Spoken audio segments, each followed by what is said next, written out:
السلام علیکم ناظرین، میں ہوں سمینا چودھری اور آپ دیکھ رہے ہیں KPN HD۔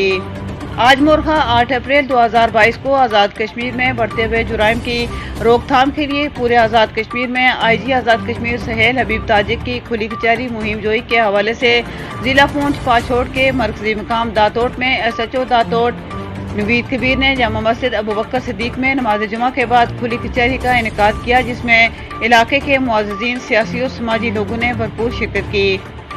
جس میں منشیات، بغیر ہیلمٹ موٹر سائیکل ڈرائیور اور دیگر اہم امور پر تبادلہ خیال کیا گیا۔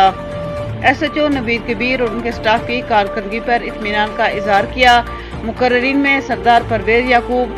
عمران شان، عدل و انصاف ویلفیئر فاؤنڈیشن کے چیئرمین سردار مشتاق احمد خان، JKPP کے رہنما ایڈوکیٹ سردار رزیق، اکثیر رضا، سردار شعیب، سردار ساجد رزاق، محمد علی، غفور خان، لیاقت اور دیگر مقررین نے خطاب کیا۔ معاشرے میں بڑھتے ہوئے جرائم پر DIG راشد نعیم، SP سید وحید گیلانی،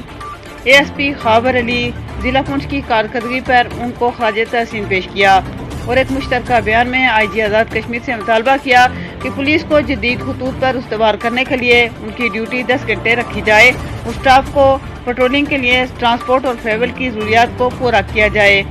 جرم کے سیدھے باب کے لیے اس طرح کی کھلی کچہری عوام اور پولیس کے درمیان دوری کو ختم کریں گے، جس سے معاشرے میں جرائم کی روک تھام کی جا سکے گی۔ مزید نیوز اپڈیٹس کے لیے دیکھتے رہیے KPN HD۔